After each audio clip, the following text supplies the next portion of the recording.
conscious sitting down.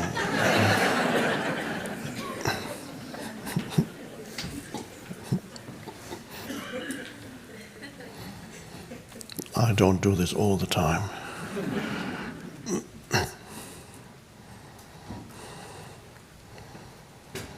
Welcome back.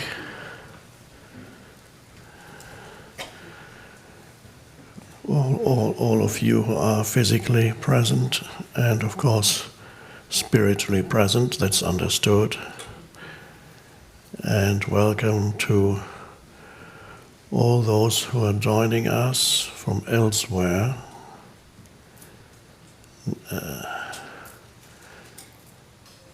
Now a strange thing is happening right now, the internet is down,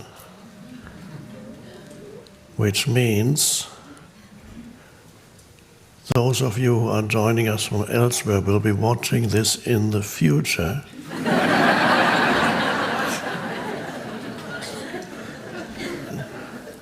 I forgot the future doesn't exist. So you'll be watching it in the present, same as us.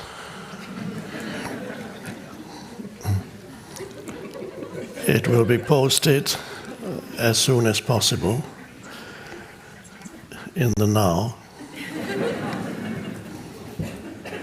Nothing has ever been posted in the future.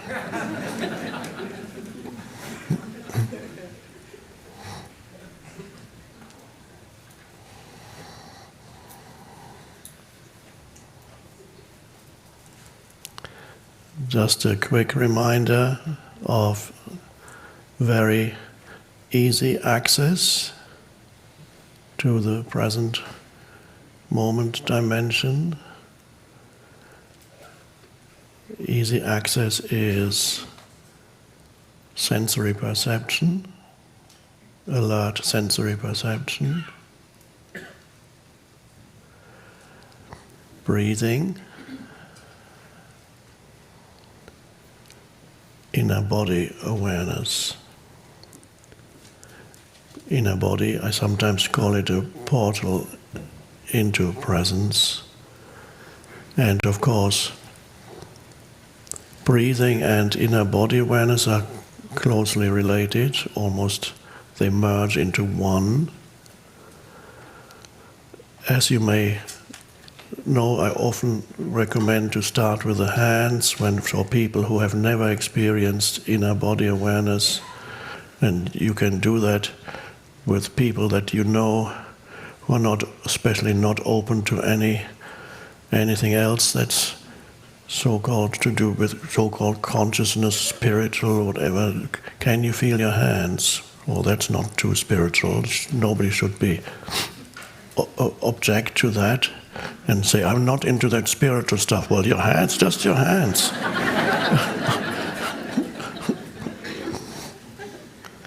And that works with people who don't otherwise have no idea what it is that you're talking about.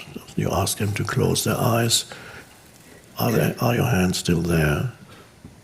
Yes. How do you know you're not touching anything? Well, I can feel them. It might take a while before they can, because they may be so much stuck in their head that they can't get their attention down there. And then at some point you might say, children can probably do it fairly quickly, can feel them. Oh, well, if you can feel your hands, then perhaps you can feel your feet too. Yeah. Okay, well then. And then gradually the rest of the body. That's one entry point. Another one is, you start with the breathing. As you know, I don't give many techniques. This is the closest we are getting to a technique. You start with breathing, conscious breathing. Now you may know that that's just apart from that, I sometimes recommend in your daily life to occasionally take a conscious breath, so that you break the incessant stream of thinking, if only for 5 seconds. And 2 conscious breaths, even better. But that's not where I'm going right now. This is now entering the inner body awareness, starting with the breath rather than starting with your hands. and you breathe consciously, without overdoing it. It'll be a little deeper than your normal breath. And the quickest way is to do abdominal breathing. So as you breathe in, you feel that the air is going all the way into your abdomen. It isn't really, but because I don't think when you breathe in, the air will actually go into the abdomen. But what goes into the abdomen is your conscious attention, because your conscious attention is following the breath. And as it goes, when it is in the abdomen, it rises slightly, because now the abdomen is full of air, not really, but that's what it feels like. Hopefully it's not full of air.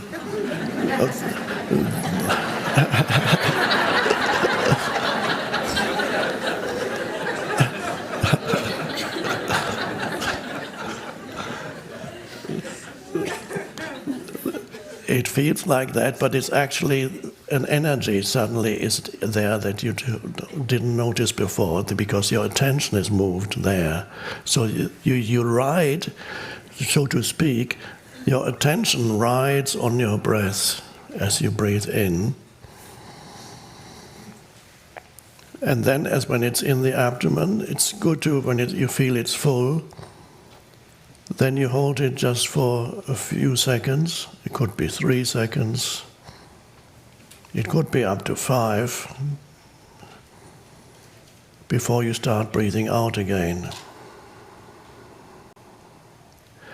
When you reach the end of the out-breath, a short cessation before you start breathing in again.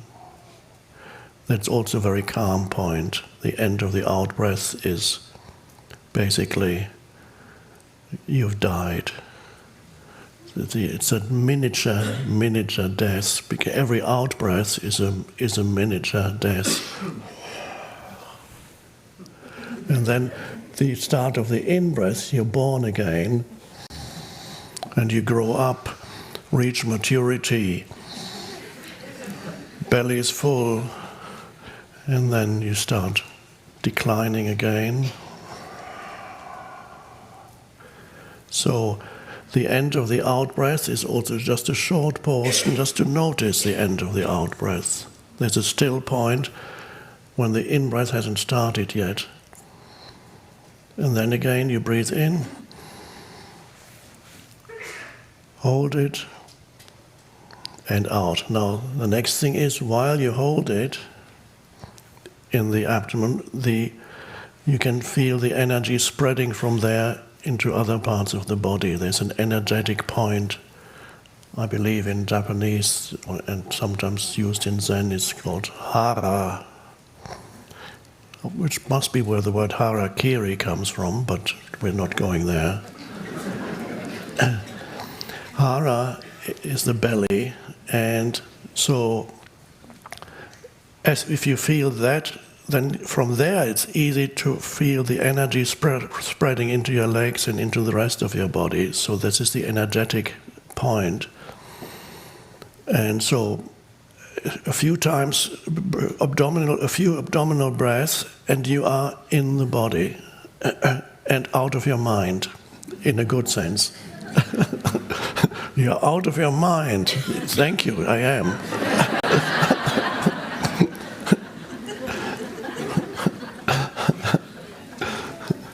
I take it as a compliment.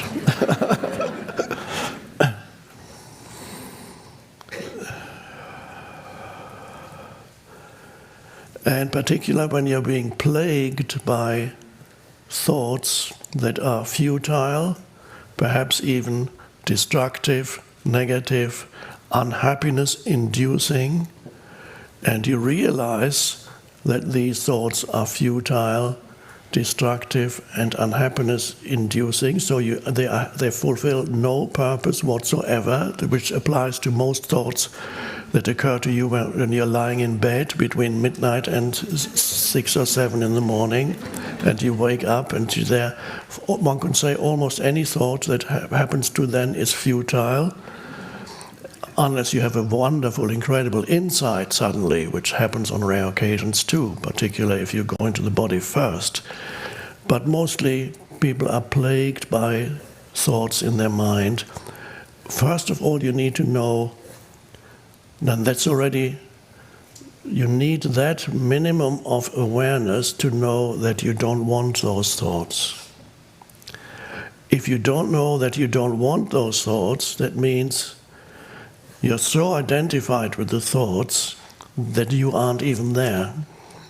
So spiritually speaking, you're asleep, or unconscious, as we call it. So when you're so completely identified that your thoughts become your reality and there's nothing else, your thoughts become your reality, then you are not there, your thoughts occupy the place where you should be, and this is like a state of being possessed by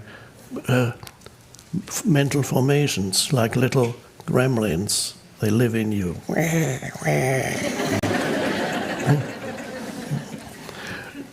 So you need a minimum of awareness to know that these thoughts are useless and that you don't want them.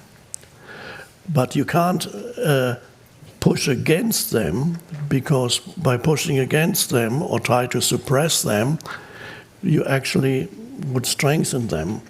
And you might even create another set of thoughts. Your mind creates another set of thoughts that fights the set of thoughts that you don't want, and that all that doesn't work very well. Also, to eliminate thought through willpower is also not a good idea, because it doesn't work except work for a short period of time,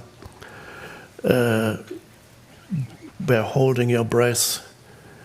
Let's say you have a strong yang energy in your body, I'm going to make it, and I'm going to stop thinking now.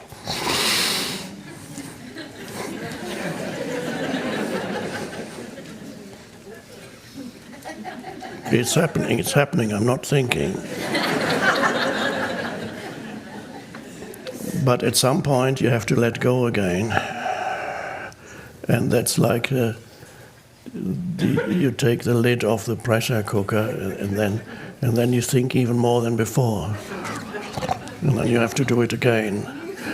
And it will damage your body if you do it too often.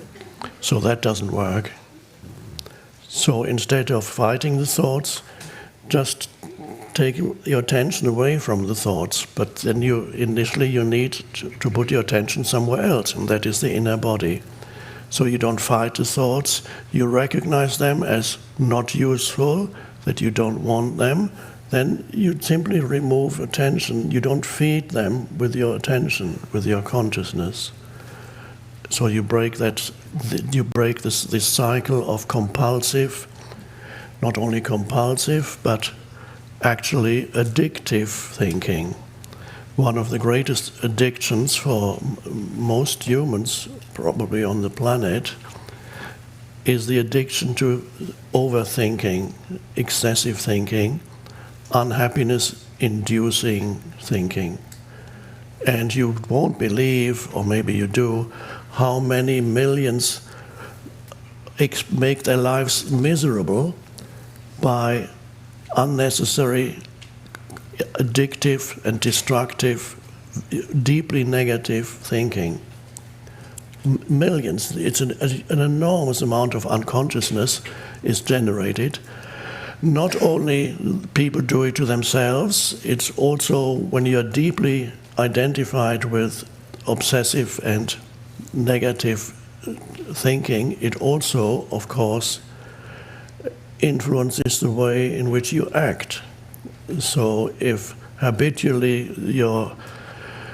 the thoughts that go through your head are destructive, and you have enemies up there that you're fighting, not realizing that your greatest enemy lives between your two ears.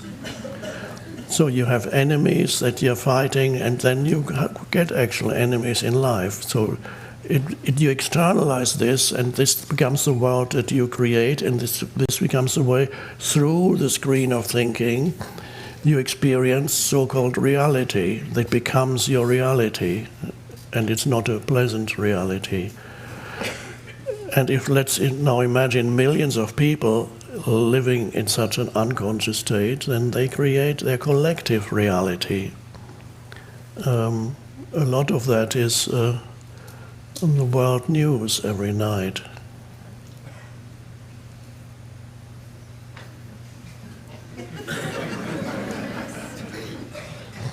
And on the internet. So once you know you don't want them, then you have a choice. This is where freedom comes in.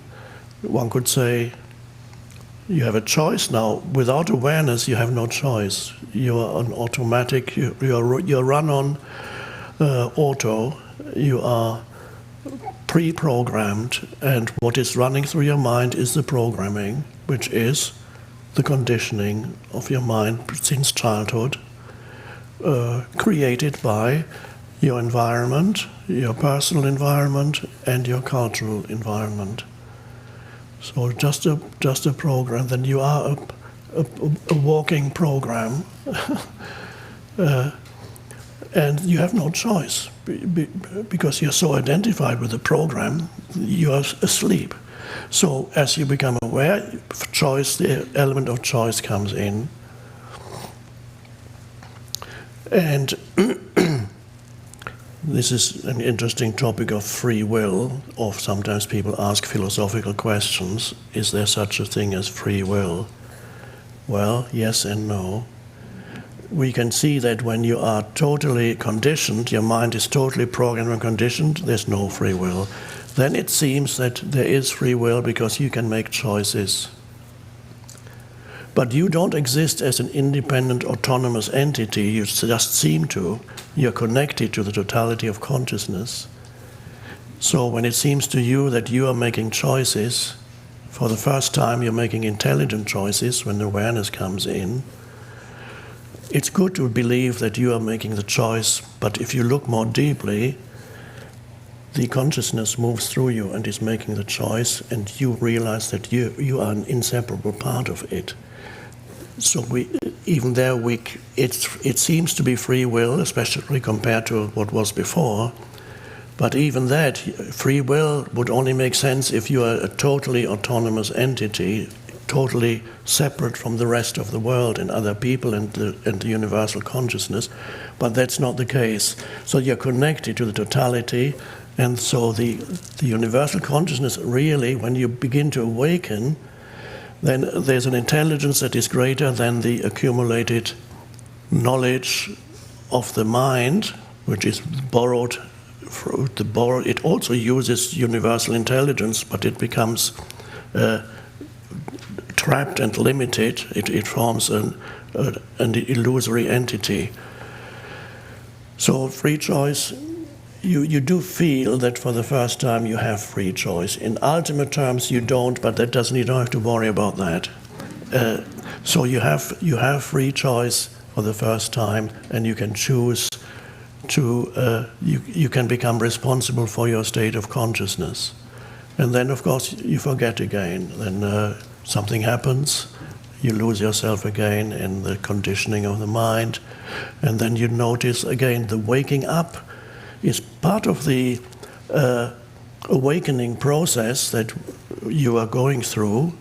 Is that it's a process because you're not continuously at the same level of presence. Sometimes you're very present, perhaps here, hopefully.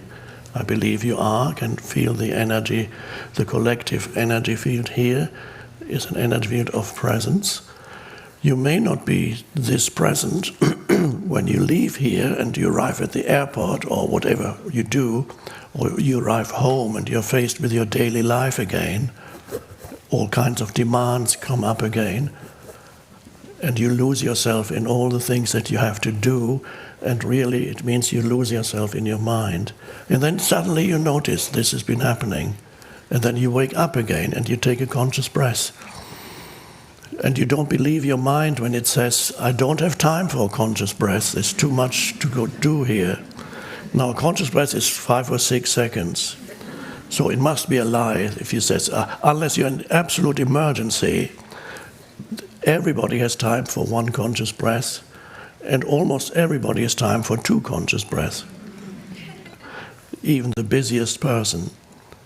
And so a conscious breath is just, if it's abdominal, then immediately it puts you in touch with the energy field of the inner body.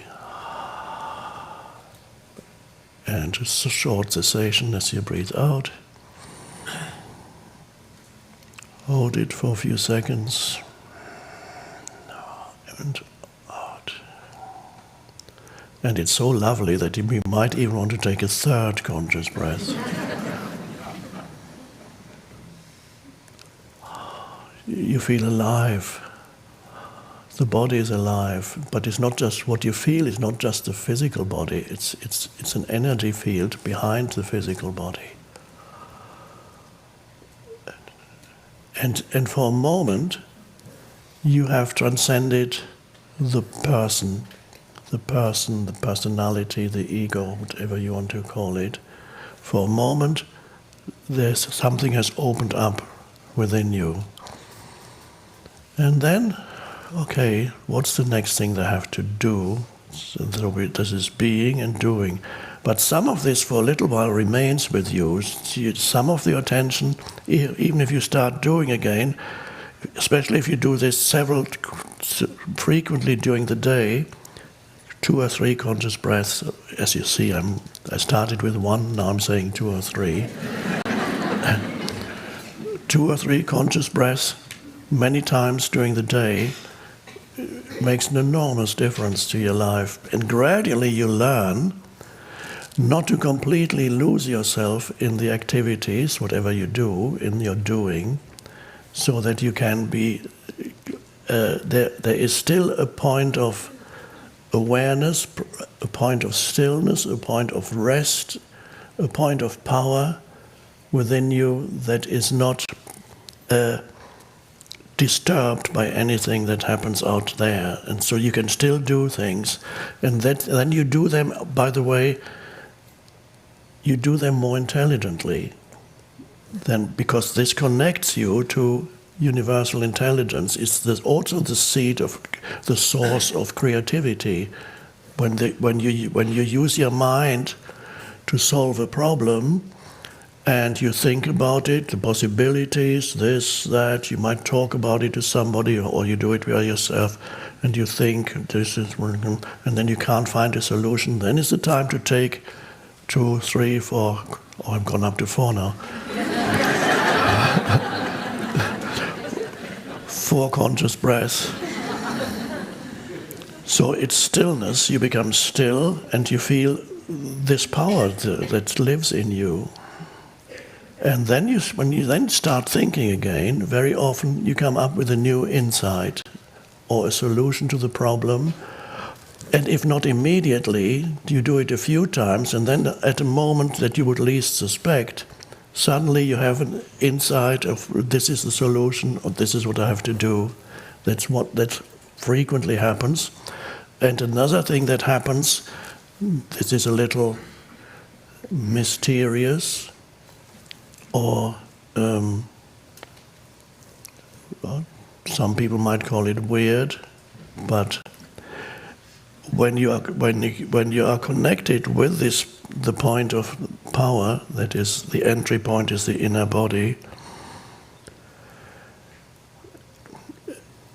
it does often bring about so-called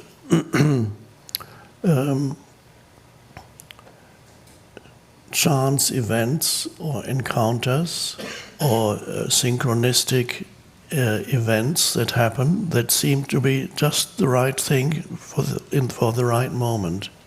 Just helpful events happen more frequently. Just meeting the right person, a chance encounter. Nobody can predict in what way. And when you find this actually does happen, that's an amazing thing, that life becomes more helpful, cooperative than it was before. But I'm not implying that life will be free of challenges. No, challenges continue to come, and you need them, because now, as you undergoing the awakening process, every challenge is a great help, because a challenge forces you to be more present. And you will then begin to recognize the challenges as opportunities for being more present. Then you turn up the light, the inner light. And then suddenly there's an earthquake and everything is collapsing around you, and then you go, shh.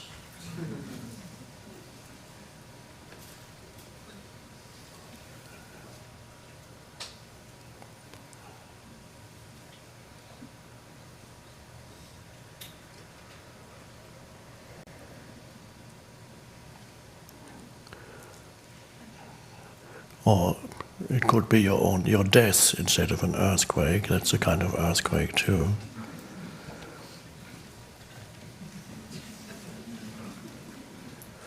The awareness of death is a wonderful thing. We've talked about it before.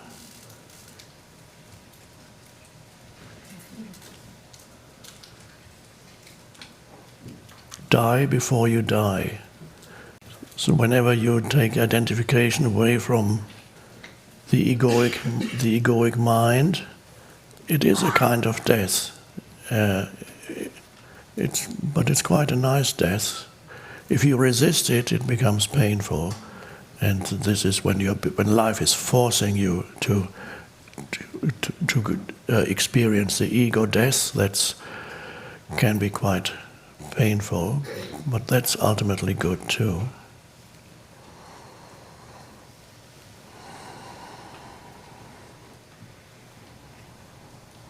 So let's take a few conscious breaths, and then if there are any questions left after these conscious breaths, then we'll have them.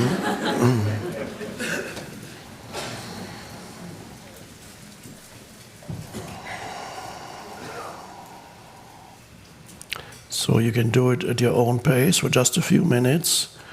Breathe into the abdomen, it expands. Hold it for a few seconds, 3, 4, 5 maximum, and slowly breathe out again. Then cessation of breath, and then you start breathing in again. Hold it, and while you hold it, feel the energy spreading out into the rest of the body from there.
And then you could, if you like, you could just let go of focusing on your breathing, although you will still be aware of it, but just feel the entire energy field of the inner body. You'll still be aware of your breathing, but the main focus of your attention then is the aliveness of the inner body throughout the entirety of the body.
And another lovely thing is to open your eyes and continue to feel the inner body. So you can be present with your sense perceptions without losing the inner presence. You may not feel it as strongly, but it's there. One foot in there and one foot out here. There's this line in the New Testament that I believe you could even go to the Vatican and they wouldn't be able to explain it to you, what Jesus said. And it's probably not quite translated correctly because the people who were writing it down didn't understand it either, I presume, or it got lost in translation. Jesus said, your body will be full of light. If your eye is sound, and some say if your eye is single, that I would suggest means your attention that goes there, your body will be full of light. It's in the teaching of Jesus. And you can go to the Vatican and say, what does he mean with the body will be full of light? They may talk for 10 minutes to disguise the fact that they don't know what he's talking about. It's a very practical thing. It's bringing consciousness into the body and experiencing the body as a field of consciousness. A very profound teaching, and probably he said much more about that, but it was not transmitted. People didn't write it down because they didn't understand it.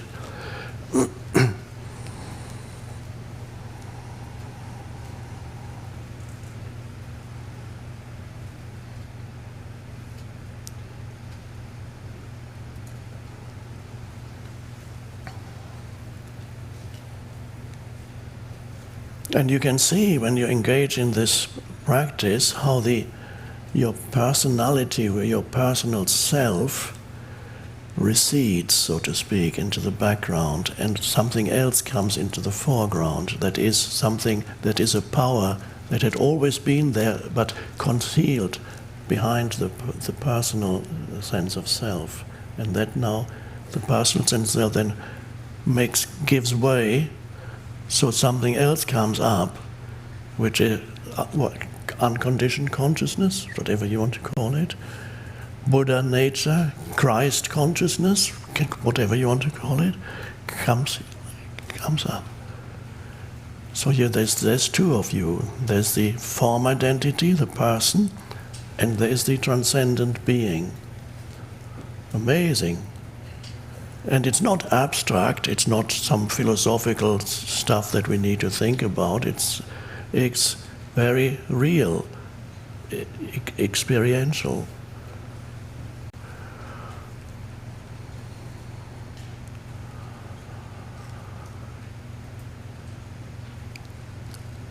Now, in the unlikely case that any questions have survived this meditation, I will choose there's one person here that would like to ask a question. This person, it's easy to overlook people in the front row. And after that, the all-powerful selector will be selecting. Okay, go ahead. Did you want to ask a question? Microphone is there.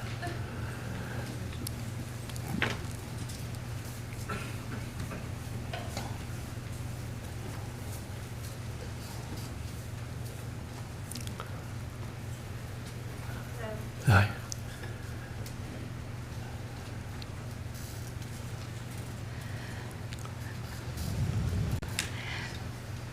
So my question has to do with what you're just talking about how ego death can be painful. So I'll give a little background, just to give context for my question. So since I was little, I had spontaneous satoris that I didn't understand. And ultimately it led to shame, because it wasn't normal. And it led to confusion about what seemed important. And I have my understandings about where it came from, but at any rate, so having experiences of formlessness and all of that is very familiar. And understanding, certain understanding of identification and non-identification.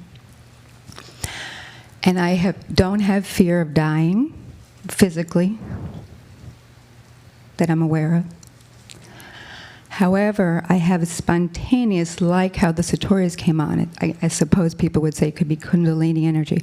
Spontaneously, usually when I'm fully asleep, I will wake up and can have this absolute unstoppable realization that I am not going to exist. I'm not afraid of dying in that moment. It's that existential awareness of I'm not going to be here anymore. Yeah. So it's not about fear of death, but it is about ego death, I imagine. And I've tried to work with it in many different ways. I don't know if it's just simply being, maybe a more than average narcissist and don't want to die. I don't know if it's that, or if it's just, at any rate, have talked with many spiritual teachers and gotten very different kinds of responses, but mostly want to understand how to be able to face it, because it feels intolerable, and it comes on unbidden, unwittingly, will come up. And my body starts to run. Literally, I'll wake up out of sleep, and I'll run.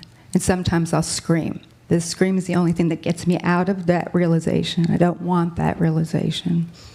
And so growing up with both of these, I would call it my agony and my ecstasy. I would have both. So anything you can offer, I'd appreciate. And as a child, you had similar experiences? So wanting to run, is just an impulse that you want to run when this comes on? You don't actually, you stay in bed, or you get up and run? I wake up and I'm already running and screaming. Is the most effective way to try to get it out of my consciousness. And so the experience itself that makes you run, it exists as an emotion and a thought, or mostly a thought that suddenly triggers that, or what is the thought? What the element of thinking? You just mentioned a thought. I'm not going to be here. That's a thought, and that is always there when this happens. Yeah, it's like a realization. Sometimes when I'm almost falling asleep and I see it's coming, I can direct my attention elsewhere. But usually when I'm pretty sleepy, it takes over and I can't stop it. Yeah, and then it's just like an epiphany. It's not so it's a thought. Yeah. So it's almost as if you were experiencing little mini deaths. Yeah. Frequently. Yeah. And I'm not afraid, and it's not like I'm afraid of dying right then. It's nothing to do with that. But what about the panic that you feel? Isn't that fear? Yeah, it feels like terror. Well, that's extreme fear. Yeah, extreme fear. So there is fear. So maybe at other times you don't feel the fear, but in those moments you feel it very strongly. Right. Yeah.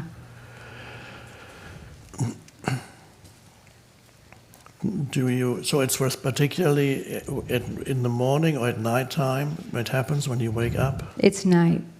Night? Yeah, I mean, if I wanted to, I could consciously, and I have done this, will it on. Like I can remember it, I can get myself into that space, just like I can get myself into Satori. Right. It's the same. Well, I was actually going to suggest that as a practice, if you can consciously bring it about, because then you have a bit more power, because if you can, but before you do that, there has to be a lot of conscious awareness, for example, generating a lot of conscious presence through inner body awareness, for example. Do that for 15 minutes or so, and then attempt to consciously bring it on so that you can surrender to what it is that you feel. And then once you surrender to the feeling, then it's no longer fearful. And then it could bring about, it's a relatively, I don't have not many people who have this particular experience in the way you describe it, but it's very interesting. So it's if you can bring it as a practice, do consciousness practice, and then just experiment with it and see if you can bring it about consciously. And because then there's more awareness in you, so that you may not need to run away from it anymore. And if you go into it, suddenly it will lose its frightful nature. And then that is a kind of death. It's like facing a monster. Some people have terrible nightmares where they face monsters and they cannot quite, the monsters are always coming from behind and you have to run away, but you can't run anymore because you can only move very slowly. You're trying to run, but you can't. And it's always when you face the monster, it becomes transformed. It's no longer a monstrous presence, because facing it means consciousness is there. It's only when you run away from it, it remains a monster and can even get bigger. So you have to consciously face it. That is your monster, but that monster will become transformed into something completely different when you face it consciously. But in order to face it consciously, you need the power of consciousness. There needs to be preparation for that, so that there's enough consciousness in you to face it. And then you may find that it's actually a powerful spiritual experience. What before, and it's that's what is preventing you was the fear. So the fear of death comes up very strongly. Perhaps you don't notice it the rest of your life. As you said, in the rest of your life you don't have a fear of death. But in those moments you have an intense fear of death, because death is very close. It's right there. And of course it's easy to say for anybody, I have no fear of death. They're not facing death in that moment. So it's very easy to make a statement, but you face it regularly, it's there. Anybody else who says, I don't fear death, well, maybe you're right, but you won't know it until you're actually looking. Death is right there, and then you'll know. And another thing is, when you experience a great loss of whatever kind, that's a kind of death too. So what happens when that? So then you'll know whether that perception is correct or not, whether you fear death. This is potentially a powerful spiritual experience, but I would suggest that you, through the fear, the panic that arises, which is the personal self fearing its demise, through that you kind of stop it every time, because you have to run away from it. You cannot fully go into it. But the possibility is there. If there's enough presence in you, enough consciousness, you can allow yourself to experience that fully without the need anymore to run away from it. And then the monster becomes transformed into an enormously helpful figure, so to speak. It becomes an opening. It is often the case, there's a general, as a general rule, some people have one major, huge obstacle in their lives, which can be many different things. It could be a very serious physical thing, that disability. It could be a very serious something in their emotional field. It could be a very serious external thing, that a dreadful family karma that they are born into, some crime that happened in their childhood around them. Some people have they have one huge dreadful thing in their lives, and it is often the case that the worst thing in your life, that thing that would normally be regarded as unacceptable, that no human could accept, if you surrender to it, come to a different relationship with it, that can be the agent that awakens you into consciousness, that transforms you, that becomes the opening. your cross becomes the opening. So to use a Christian, almost medieval Christian term, the cross.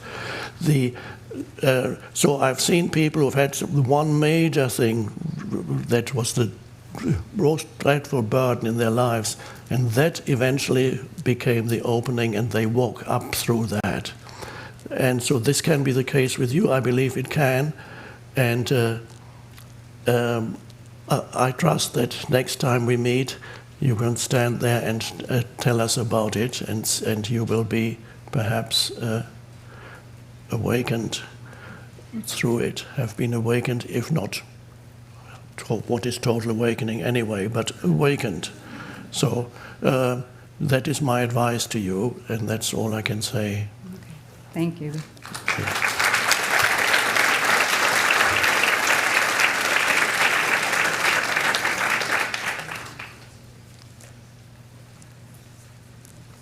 Hello. Thank you. Thank you so much for your teachings, and I'm trying to be present. Good. I've followed them for many years, and they've informed my work a great deal, and they've allowed me to help also large numbers of people see their pain bodies around money. Oh, yeah. And they've just sustained me greatly. And a few weeks ago, my father died. And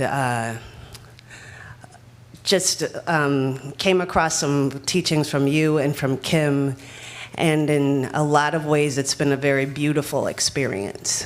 And I've definitely, the pain and the grief and all that stuff is there, but I was just able to use that to go deeper, and had some very beautiful experiences with him in the time before he passed, the days before he passed.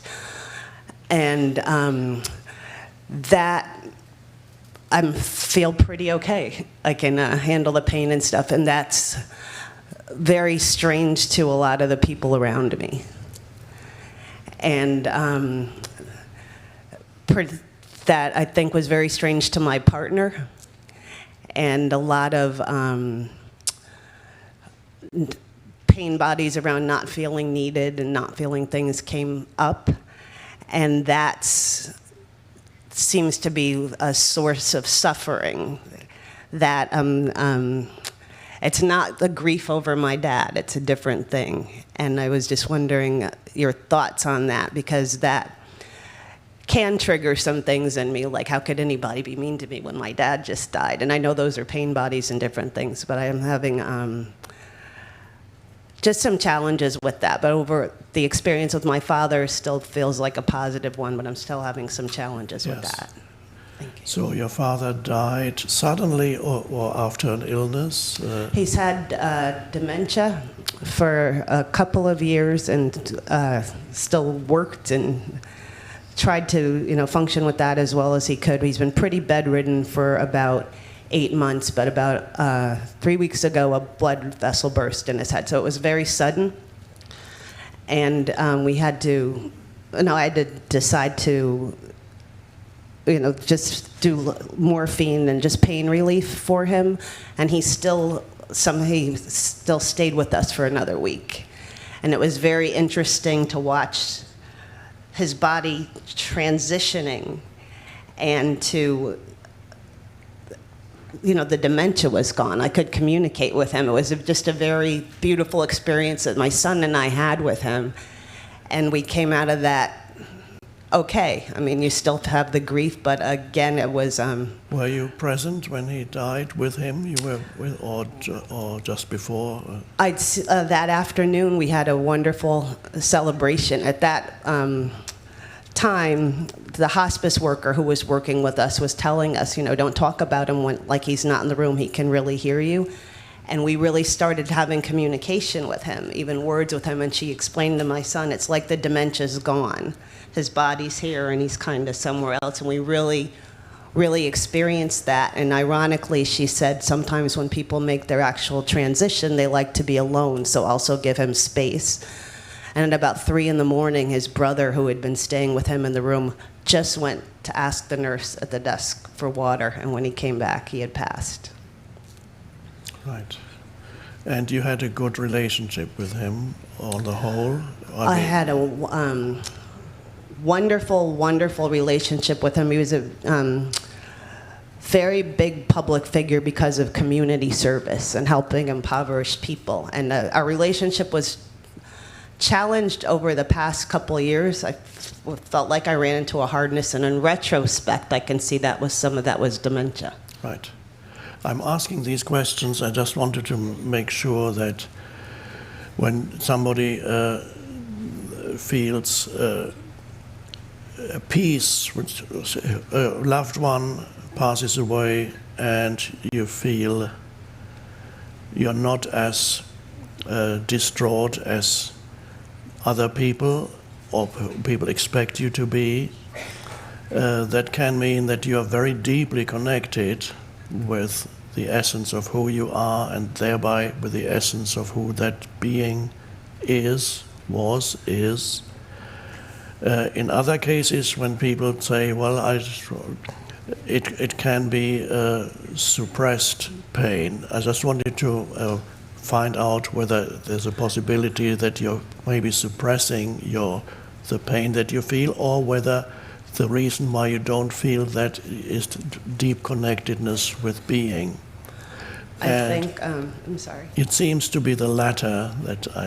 Does that sound right to you? And it is true that is, to people around you, that may sometimes be a little strange. There was the famous Stoic philosopher, and I forgot his name, in ancient Roman times, and I think I mentioned it in one of the books. And one day a messenger came to him and said, your son has died, there's been an accident. Now, of course, when a father dies, a parent dies, reaches a certain age, that is a very sad event. But when a son dies, that is more tragic for most people.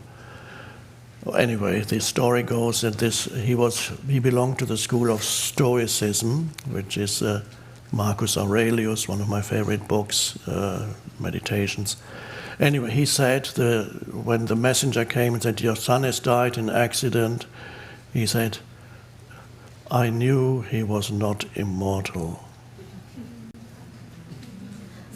And again, when we judge this, we can say, either he was totally cut off from his emotions and he had deadened himself to feeling anything, perhaps through some intellectual practice. That's one possibility. We do not know what state of consciousness he was in when he uttered those words, but this person, actually, he existed, I forgot his name. I knew he was not immortal. Or it could be, so either he had deadened himself to emotions by excessive intellectualization, or he was so deeply connected that he realized that ultimately the essence of that being that was manifested here as his son was beyond death, because he was in touch with his own essence, and so he knew the son's essence too. And so it either was a deep spiritual connectedness that made him say that, or it was complete denial of all emotions and suppression and deadening of which one it is in the case of this man, we don't know. And I asked you these questions because I wanted to know whether you fit it in there, although you seem quite open. Yeah. So I already assumed that you were not dead inside because you're very alive inside. Thank you. Thank you.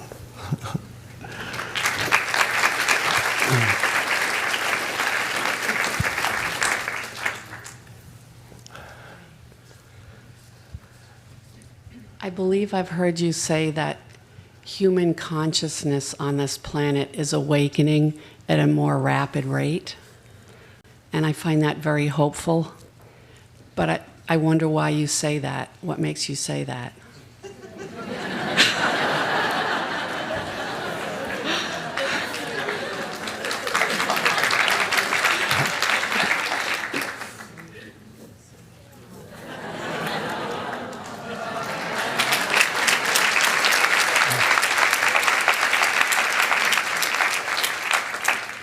So this is proof, concrete evidence that it's happening. Now you might say, of course, well, we are not that many people here, but what about the rest of humanity?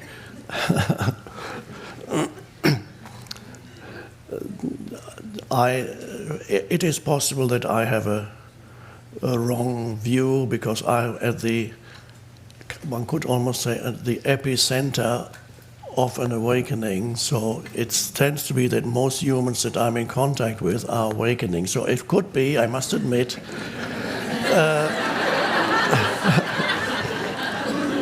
that I have the wrong perspective. However, I am aware of the rest of the world that's not yet awakening because I do watch the news every day.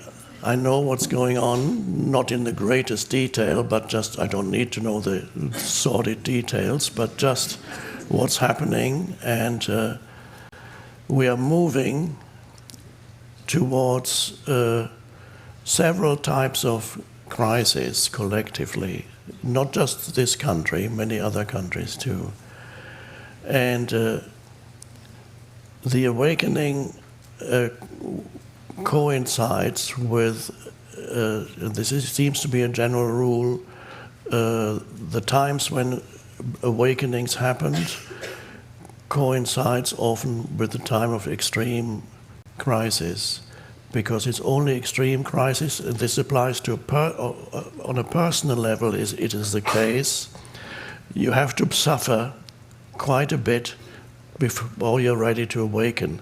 There could be exceptions. There could be incredible beings that come into this world already almost fully awakened. I wasn't one of them.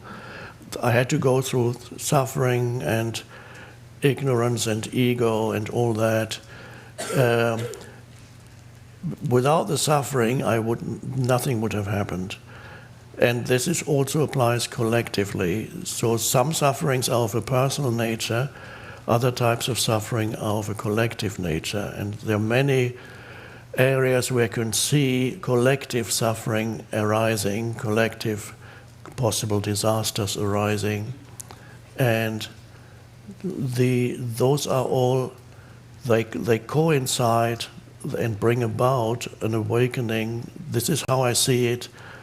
I cannot convince anybody and I'm not even asking anybody to believe that this is true, what I'm saying now. I'm just saying this is how I see it.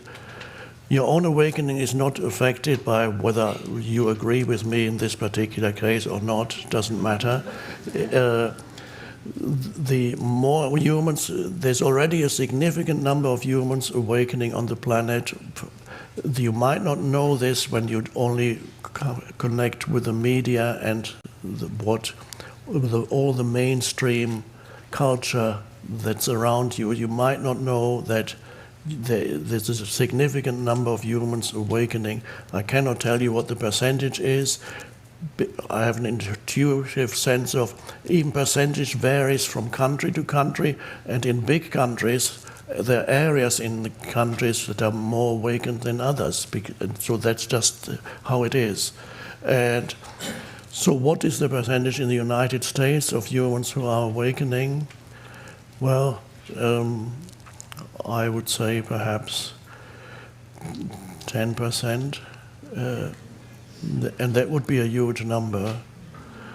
Similar in Europe, in certain parts of Europe, and I'm not familiar enough with Asia, but there's a significant awakening also, surprisingly, in Asia too. Even there's a revival of spirituality in China, despite the government's paranoid suspicion of anything spiritual. India, of course, traditionally has always been open to spirituality, and there's an unbroken thread that goes through for thousands of years. I may be going to India again in a little while, and when I was there, I was very surprised that Indian people were open to a Western spiritual teacher, and they were completely open. So there's an openness there too. They have their own tradition, but in some cases I explain to them their own tradition in different words, and suddenly it comes to life again. And so there is an awakening, but there's also a lot of unconsciousness. There's also an intensification of unconsciousness that happens periodically on the planet. It happened in the first half of the 20th century, an enormous intensification of enormous regression to producing untold suffering for millions and millions of humans killed by other. Nobody even knows the number. The number I quoted in The Power of Now of people killed by humans killing other humans, the first half of the 20th, the number was much too low. But but whether or not this is the case, the main question is that you are present. No matter what happens, you can be a force for good in this world, because when you are present, then whatever you do and say will do some good. Whether you teach in some way, or whether you take concrete steps towards achieving this or that end, there will be wisdom in what you do. Wisdom is, I haven't mentioned this word yet, but it's a very important part of wisdom arises when a human being is present, and it cannot arise when there's no presence. Wisdom do not equate wisdom with intelligence. They're very, very different. You can have a highly developed mind. You can have a very high IQ. You can have 2 or 3 PhDs and become almost completely unconscious, spiritually speaking. So you may not. So you can be highly intelligent, but you can take decisions that are extremely unwise, because a highly intelligent person can focus on one particular thing and solve this problem, but it ignores the totality. That for wisdom you need to take into account the totality of the situation. So an intelligent person can perhaps force a business or company to produce more and more and more. So it focuses on that, not taking into account the effect this company has on the surrounding area, on other people that are not there. And gradually chaos builds up around it, and then gradually the chaos swallows up that company too. Lack of wisdom. Intelligence builds an atom bomb. Wisdom would not build an atomic nuclear weapons. You need to be very intelligent to build a nuclear weapon. I mean, you can't be stupid, but you're certainly not wise. So whether or not you believe that there is a greater awakening happening is secondary. It doesn't matter too much. The possibility is there. I would not discard the possibility that before there is a greater awakening that affects more than 10% of humans on the planet,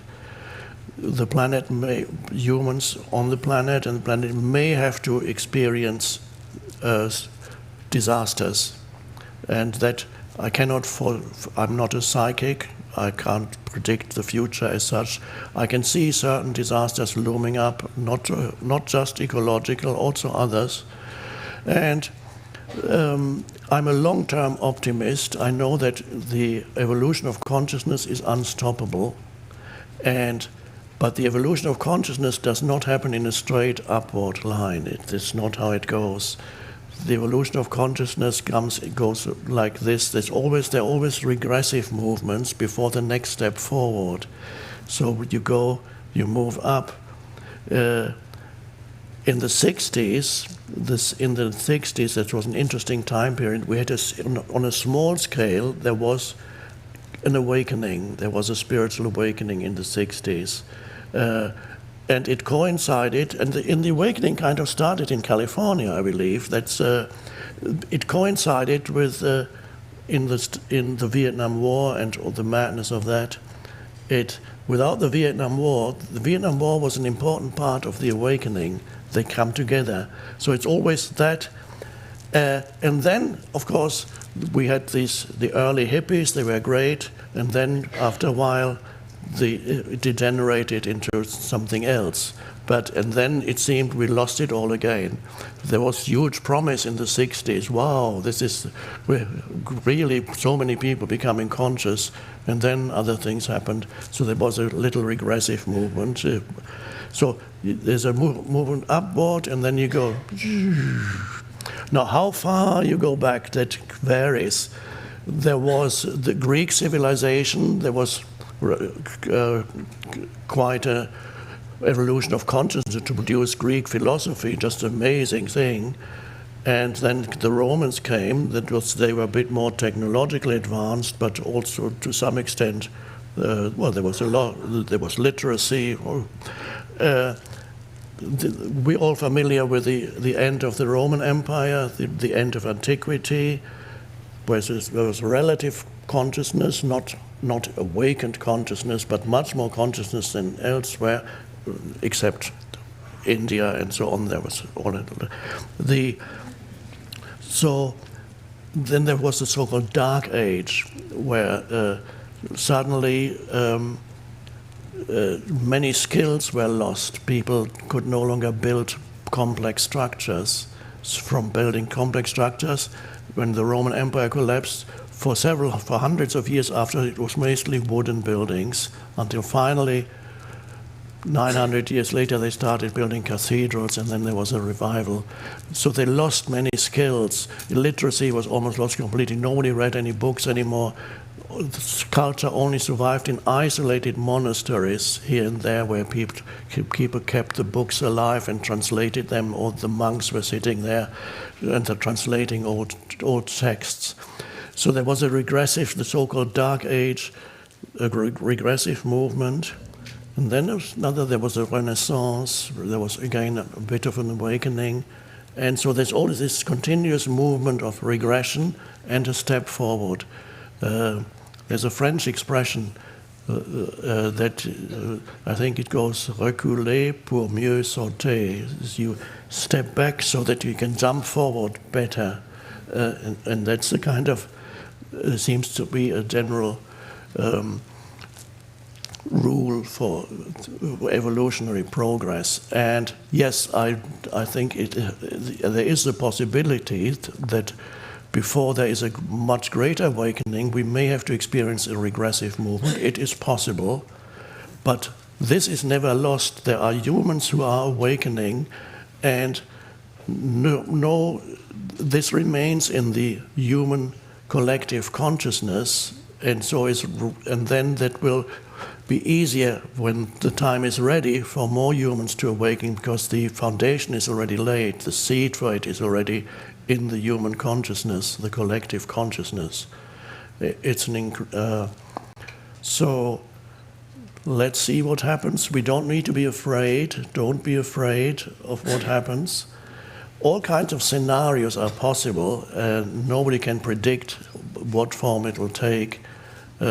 Sometimes I get the impression when I read things on the internet and in the news, sometimes I get the impression that the IQ, not talking in terms of intelligence, it's getting lower. The IQ, I sometimes get the impression that humans are becoming more stupid, and it could well be that all those. This is a little theory, which please don't believe me. I'm just saying it.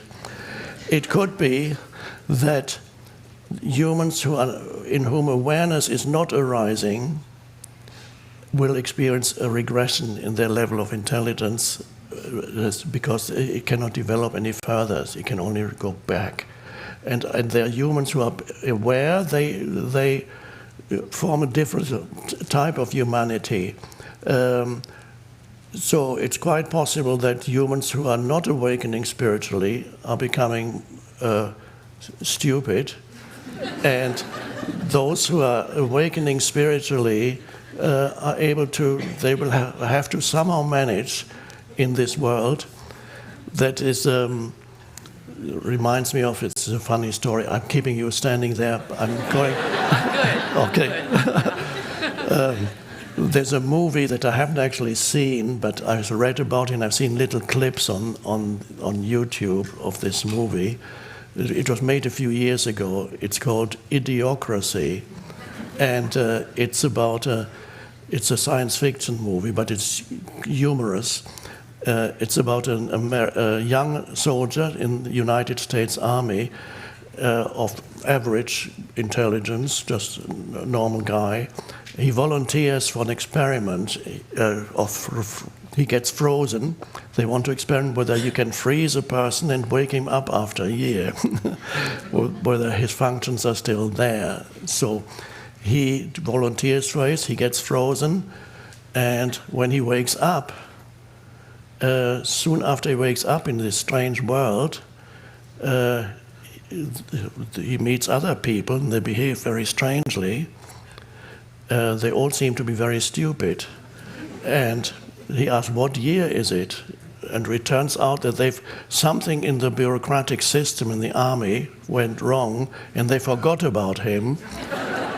And he was frozen for 500 years. So he wakes up in the year 2500. But before this, what he experiences then is very interesting, because it turns out that the IQ is very, very low in the year 2500, and he is a genius. He's the most... He becomes eventually President of the United States.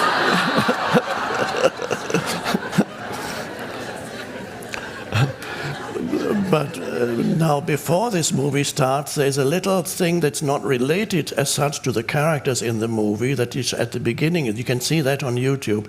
At the beginning of the movie, they show the explanation, according to the movie makers, why these people have become so stupid. They show two couples. One couple, man and a woman, it says IQ so fairly high.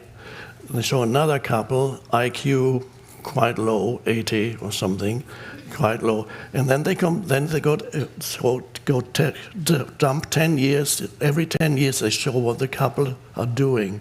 So the intelligent couples say, we want to have children eventually, but of course first we need to prepare for our career and so on. We are planning to have children, at least one. And the intelligent ones, they don't even talk about children. They already have one or two immediately, and they run around screaming at each other and beating each other up. And then 10 years pass, then the intelligent couple say, okay, now we are getting established in our careers, and it may be almost time to have children. In the meantime, they have already produced 6 or 7. Then another 10 years, and we're not quite, we've got some financial problems now, we're not quite ready yet. In the meantime, their children, the stupid ones, have already produced other children. And so you see, after 40 years, the high IQ couple have not produced any offspring, and the others have produced about 50. And that's the introduction to the movie, and that kind of explains. Now,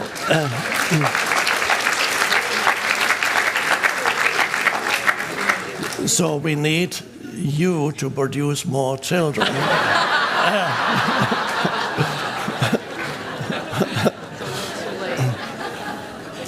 Thank you.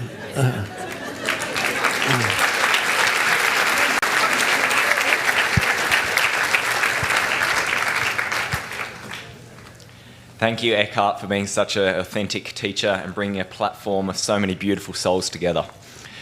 I'd like to talk about money. So as a collective, we've made money one of the most important things in our in our world. It's almost the thread that ties everything together, and without it, we probably wouldn't survive very long, because we've broken away from the village and that supporting mechanism.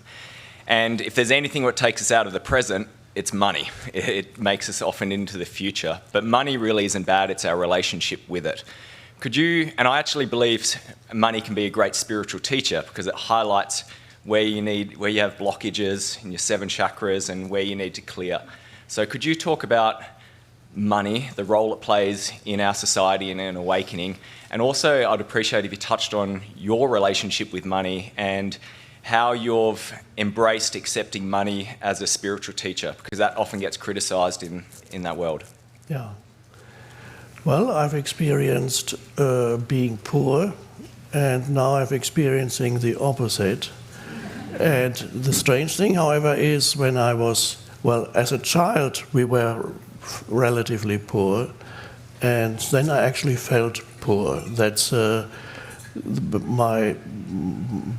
my dad moved to Spain, and he had dropped out. He disliked Germany totally. He disliked it under National Socialism, and he disliked it when the economic miracle. His temperament was Mediterranean for somehow, so he was drawn to Spain.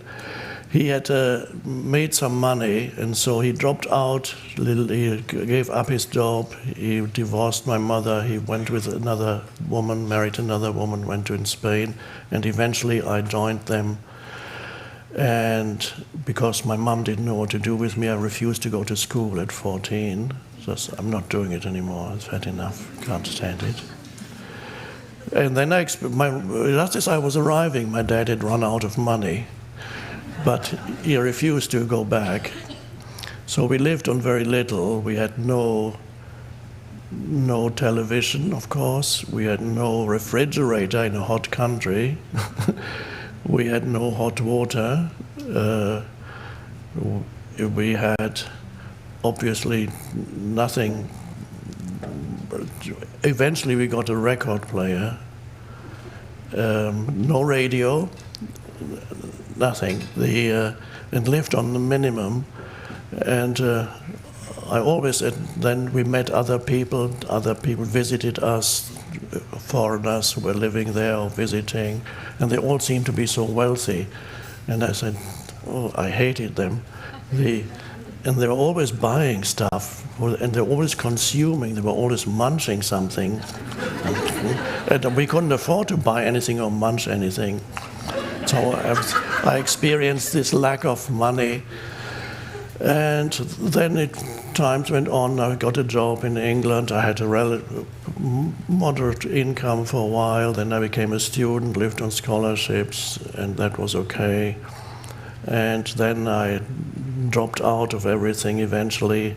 But that was after the shift in consciousness. So after I dropped out, I experienced again living below the poverty line for several years, but I never felt poor anymore. I was surprised when I've realized that I actually, according to statistics, I'm very poor. I have virtually nothing. And in most cases, I didn't know what I would live on the next week. Then that was for a few years, so I enjoyed that, and I did not have a mental concept anymore of I am poor. There was no mental concept. This was just what is. It was fine. Then spiritual teaching started, informally at first, and so I talked, and then gradually I realized what my destiny is, because that's all I can do now. I'm good at this. People are being helped, so great. Then it became a little bit more formal. Then for a while I said, leave a donation if you feel you're being helped. This was counseling sessions. You can leave a donation, and some people did leave with a reasonable donation, and others left very little, just £2 for 1 hour of incredible spiritual teaching.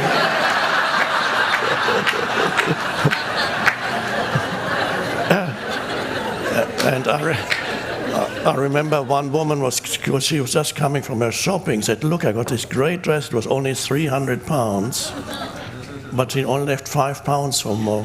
And she said, "You've helped me so much." Okay, I couldn't say anything. There was an Indian man who would come, and every time, and he was not particularly rich, but he was so appreciative of spiritual teachings, a totally different tradition in India, how you relate to a spiritual teacher. He would every time leave 100 pounds, and that was a lot at the time, and even now. He would stay for 1 hour, would be very, so wonderful, thank you. I'm sorry, I cannot give you more, please, 100. This totally different tradition where people appreciate spiritual teaching. Western spiritual teaching is a relatively recent thing in the West. I mean, they have the institutionalized religious people, but not spiritual teaching. Then I started doing, so on donations, I managed to survive. Then some people started organizing workshops for me, and so on a small scale. And then I began experimenting also with, first I said, well, for workshops, the organizer said, you need to charge, because I'm going to charge you for the premises, and so you need to charge. So I started charging for workshops, a reasonable amount. But not many people came, so just sometimes 5, 6, 10, eventually even 15 or 1, as I said before. And then somebody said, like you shouldn't charge. You're a spiritual teacher. You charge. Just tell people to leave whatever they want. And I go, okay, I'll experiment with that. So for the next workshop, I announced the workshop is free of charge, but I accept donations. And I got twice as many people as would have normally come. But I noticed a slight change in the way some of the people behaved. People were after the lunchtime break. Some people didn't reappear until about 30 minutes or 45 minutes late after lunchtime, because they went to the pub. And then others, there was a lot of talking. People were talking to each other, not paying so much attention. In their mind, it wasn't such a valuable experience because it was free. It seems that there wasn't this intensity that was there, and people said, well, I've paid for this must be something of value, so I better pay attention. Well, it's free, you can drift in. And some people after lunch break didn't come back at all. They just drifted out. So it attracted people who wanted something for free and there wasn't a true commitment to it. And without the commitment, in all spiritual traditions, you need to express commitment in some way or another to the spiritual teacher. Now, traditionally, it could be in Zen, you start working for the teacher, and that takes years. You commit your life, and you start for 3 years, you sweep the floor, and you bring the water. And the teacher doesn't even give you any teaching at first in Zen. And when the disciple says, when are you going to teach me? And this is a story, a Zen story. The disciple, after 2 or 3 years, when he's been doing tasks for the teacher, well, when will you start teaching me? And the teacher says, I've been teaching you from the very first day. Not through words, but through just being there in presence and teaching how to do things in presence.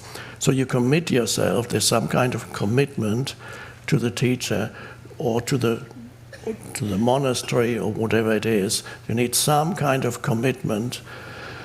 So then I also heard the story of there was a woman, she was doing massages on your neck and back, and she was in England. She had her stand somewhere near the beach in Brighton, and she had put up a sign that says neck massages. She had a little stool where people could sit. Free neck massages, donations accepted, and almost nobody came. And then somebody told her, well, try something else, say 10-minute neck massage, £6. And people started coming. That was strange. But I continued to find conflicting views. People who are influenced by Eastern things, they want to never charge. Then I met an Indian lady who became a spiritual teacher in Canada. And she charged, she had in the Western way for her workshops and sessions. Then she went back to her teacher, back to India for a visit.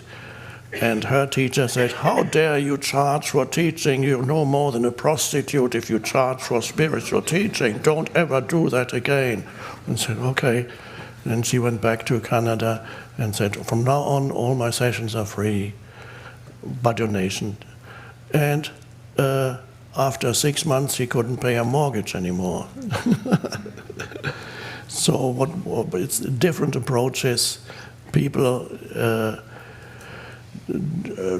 Jesus was helped by, how did Jesus survive without money? He didn't survive without money. Every teaching and every teaching needs to come into some kind of a relation in symbiosis, whatever, with the material world. It needs to somehow become rooted in the material world too, to have its roots in the world of matter, which includes money. So, for example, Saint Francis of Assisi, he was born as the son of a very fairly wealthy merchant in Italy, and he was so disgusted by his father's wealth and consumption, and that he there were very few spiritual teachers who rejected all material things so completely. He was the ultimate hippie before hippies. So he would always go barefoot, have no possessions whatsoever. I don't want anything, nothing material. And so and many people joined him, young men, often some women, they joined him and wanted to live like him. It seemed a wonderful thing. And then gradually his teaching spread and more people joined the order, and then they had to come to the church was becoming suspicious. He had to go and visit the Pope and ask to have permission to have an order and so on, and he had to do that. There's a wonderful scene in a movie, Brother, Sun, Sister, Moon, where St. Francis visits the Pope. It's a beautiful scene. And then as the movement grew, and St. Francis got older, the order started to have possessions. They had beginning to have buildings and lands. And he was so disgusted by this, he didn't want to have much to do with it. He let other people run it. I don't want it anymore. He didn't like. But if that had not happened, the entire Franciscan movement would have evaporated after his death. It needed to be somehow rooted in the materiality, the physicality of things. Jesus was supported by women mostly, strangely enough. Many people don't know that, and it's only said in one line in the New Testament, where many women followed him and served him with their possessions, with their money. So and then how would let's say a publication, a Western publication where Jesus lived nowadays, a Western publication would say, he's exploiting this, look at this spiritual teacher, he's exploiting these women, he's taking all their money. This would be the headline if some of them have left their families, and she's just a dreadful charlatan. Look what he's doing. So there's no clear. Everybody has to decide for themselves what they feel comfortable with. If you are a spiritual teacher, what is it that you feel comfortable with? Do you charge? Do you say donation? Whatever you do, somehow you need some money. And if you go to a spiritual teaching, also you can see, do you feel comfortable with paying something or not? If you don't feel comfortable, go somewhere else where you don't pay. You can go to a Buddhist monastery, and for a while you don't pay. If you go there a few times, they're going to look at you and say, well, where's your donation? You need, it wouldn't make... But there was a time when, after my shift in consciousness, when I explored, I had this need to explore all kinds of spiritual traditions. And I tried everything because I didn't understand what had happened to me. Eventually the understanding came through Buddhist teachings, and then I understood, oh, this is what it is about. It's a cessation of thinking. When the Buddhist Zen monk said to me, well, Zen is about not thinking. And I said, that was a revelation to me. Not thinking? Oh, and then I realized that I was doing very little thinking. But I only experienced the not thinking as inner peace. I didn't know it was not thinking.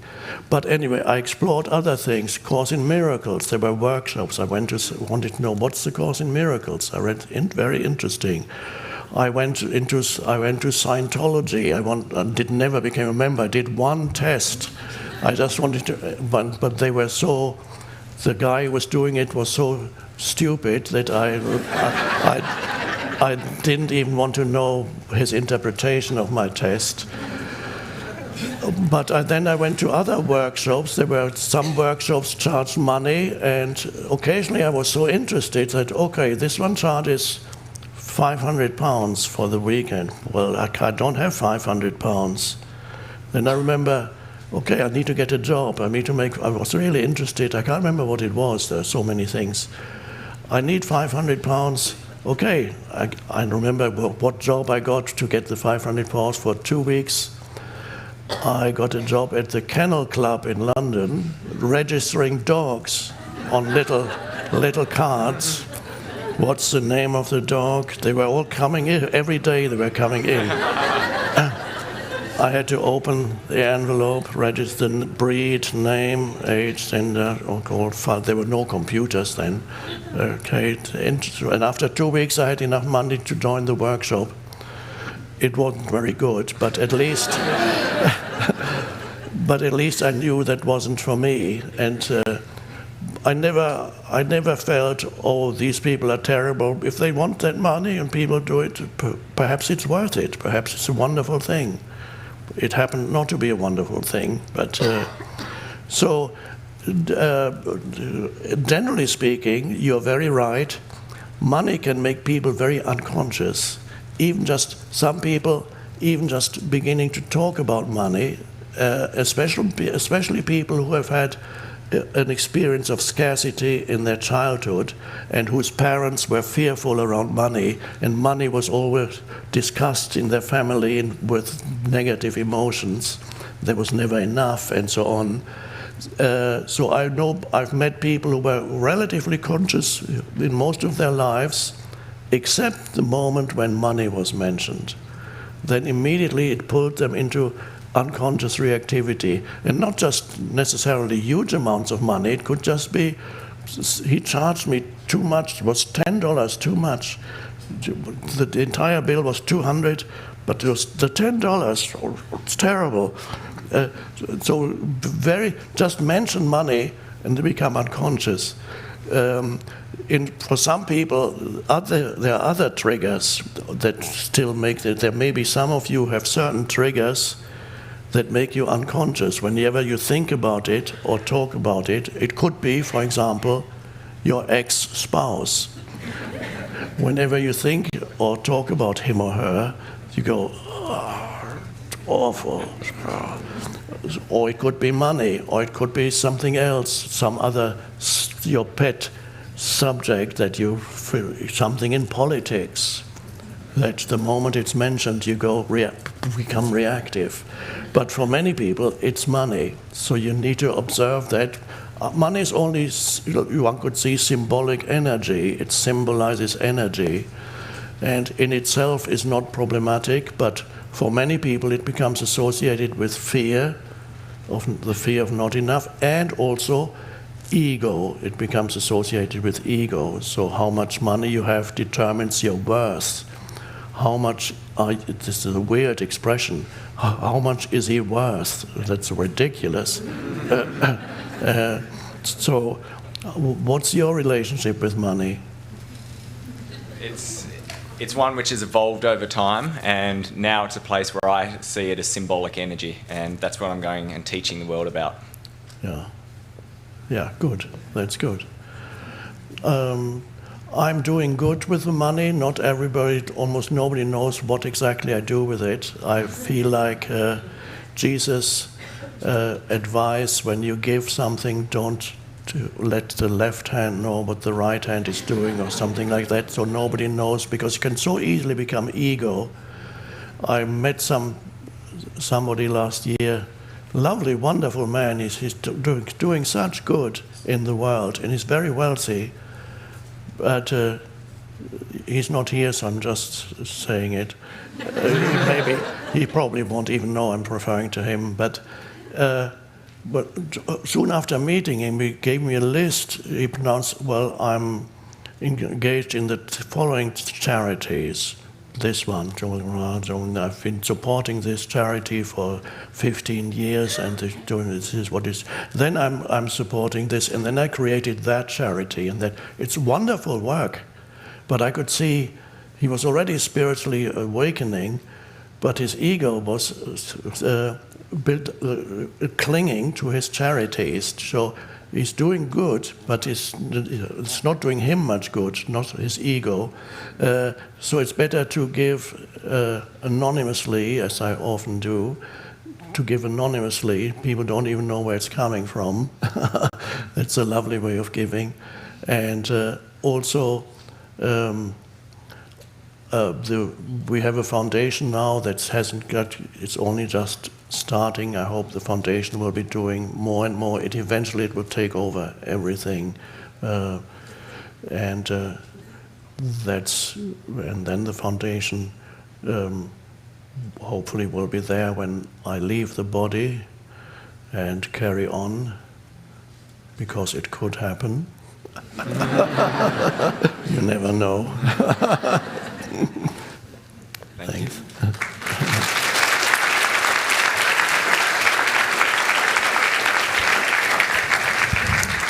One more question, but tomorrow we will have more questions, so don't be concerned. Okay. Thank you for taking this question. Since you started talking about the ego, that's where I'm going with. I was wondering about when we are working for changes or trying to build new programs, and we're working in relationship with others.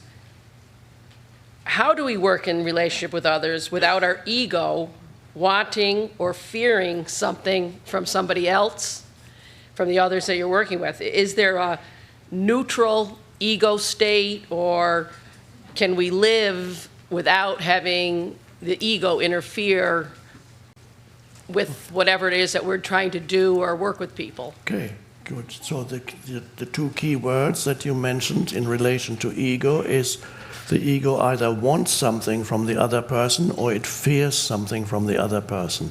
Those are the two modalities. When you are ego possessed, you relate to everybody through your ego, and then, or there's a third, and there's a complete indifference. When the ego meets somebody who is neither seen as a threat in any way, nor is he or she seen as somebody who can add something to me, to whatever form I can get something from you. If the ego neither fears the other person nor wants something from the other person because it sees that the other person has nothing to give, the ego is totally indifferent towards another human being. It's completely uninterested in you. So that also happens when the ego operates through you, and so you sometimes find that people are they're completely look through you. They are not interested. They might looking, where's the next person that I can get something from? So when the ego is in charge, you cannot get away from either wanting something or being fearful of the other, and related to that is that you are always comparing yourself to the other. Is the other more special than me, and in what way? And if the other has more than you, or whatever it may be, the other might have more wealth than you, a better body than you, have more power than you, have better looks, have better health, more satisfying, a better car, whatever, it could be anything. The ego feels already threatened. It needs to compete. And if you cannot compete, let's see, I'm a very spiritual person. Let's assume there's a very spiritual person who meets somebody who's very wealthy, has a Rolls Royce and private jet, and now the ego of the spiritual person can do it can either feel diminished because this poor person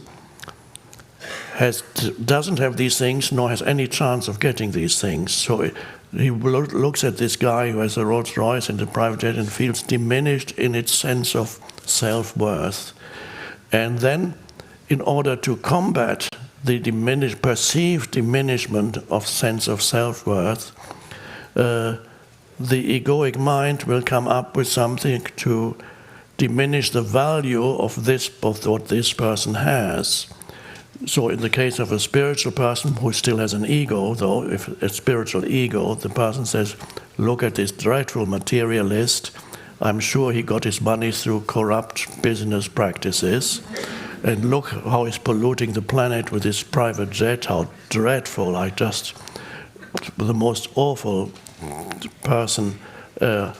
Implication is, of course, there may be some truth in it, who knows, maybe that person is corrupt, we don't know. Or it could be that person is doing a lot of good and maybe using the private jet in doing a lot of good. Oprah has a private jet and she's doing a lot of good. So there's at least she's not just using it gratuitously. So to restore one's sense of self-worth and superiority, the ego will formulate a narrative and interpret anything through the narrative. You can't get away from that. So you need to get out of, there's no healthy functioning ego.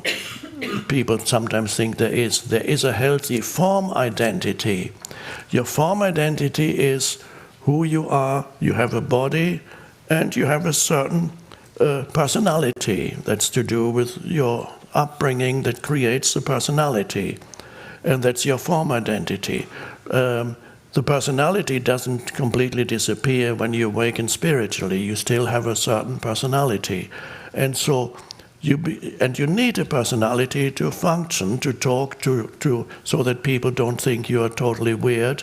You use normal personal interactions. Often when I meet people and they don't know me, I'm a totally ordinary person. They would never suspect that I'm weird, but I am. So, but my personality is fairly intact. It can function in normal conversation. I can have a conversation with somebody for 15 minutes, and I'm just a normal guy, and it's great. That's the form identity, and so the form identity. What is the difference then between your form identity, which is your personality and your physical form, and ego? Ego is total identification with your form identity in the absence of awareness, so that you derive your sense of identity, your sense of self, from your form, which is your physical form. Many people derive a large part of their identity from their physical body. It could be a source of pride, or it could be a source of shame. That's the physical body. So some people look at my body, and others say, don't look at my body. So so you identify with the body, but identification with anything in your form identity ultimately leads to suffering. If you identify, if you have pride about your body and your appearance, you're okay for a few decades, but they pass quickly. So a few decades, and you look at me, and then a day comes when you look in the mirror and you say something has gone wrong. And that's the beginning of huge suffering. If a large part, the greater part of your identity was your beautiful body or looks, and then you get older, the time begins to erode your good looks and your body, then I've seen people become dreadfully unhappy. And so any identification with your form identity leads eventually to suffering. That is ego. Then all there is to you is your personality and your physical form. And you need to defend it, and you need to continuously on the lookout for threats to your sense of self, which is a conceptual sense of self, your self-image. And you continuously to look for food to amplify your self-image, to feed it on attention from others, for example, or admiration. Look at me. These are my possessions. This is what I'm wearing. Prada, whatever it is. I'm not saying there's anything wrong with Prada, but it's just a label that came to mind. It's because I saw that movie, The Devil Wears Prada. It's probably lovely, so don't be ashamed if you're wearing Prada, it's okay. So the form identity is fine. You need some form identity in this world, but if you totally identified with that and there's nothing else to who you are, in other words, you're disconnected from your essence identity, then you're in ego. But if you're in connectedness with essence identity, then your form identity can operate in this world as a useful tool, and you need it. And it creates fewer problems if you have a well-functioning form identity, and people don't have to look at you as a weirdo, which otherwise they might do. Not you, I'm talking about myself. So that's the difference. So personality, fine. Be happy with your personality and even the limitations of your personality, because every personality has certain limitations. You behave in certain ways. That's fine. But if there's no complete identification with it, that's okay. You can become compassionate with your personal limitations also. You can't be good at everything. You're good at some things, you're not so good at other things, and you suck at some things. That's just how it is. Me too. So just keeping our ego in check by being just really aware. You can't really. Well, it's good to be aware, but if you're aware, that's the beginning of the ego receding in your life. It's so you can sometimes you're retrospectively aware. That was my ego an hour ago when I had this conversation, for example. You say that was my ego, and then you're aware while it's happening. You say, there's the ego, and so as you become aware of the ego, it gradually loses its power over you. Oh, great. Thank you very much. Thank you.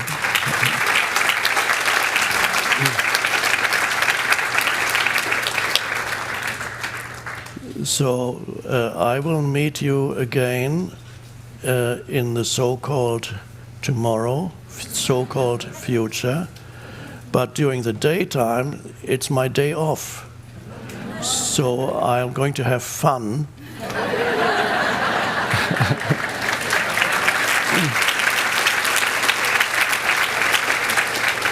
Not really, because this is my fun. It really is. The rest is just very little. So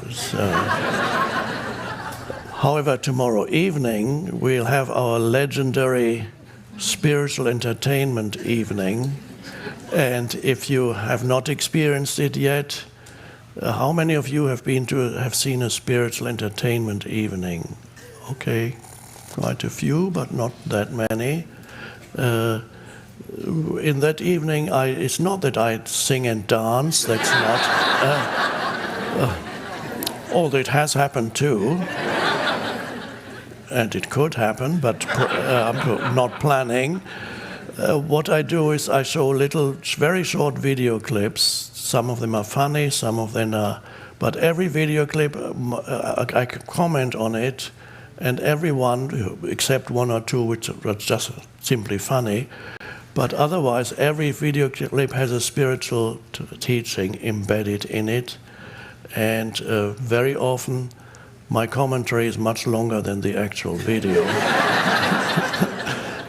And if you've seen it already, there'll be quite a few new ones, and a few of the older ones too, but quite a few new ones. I'm sure you will enjoy it very much. And with this, I leave you. Thank you.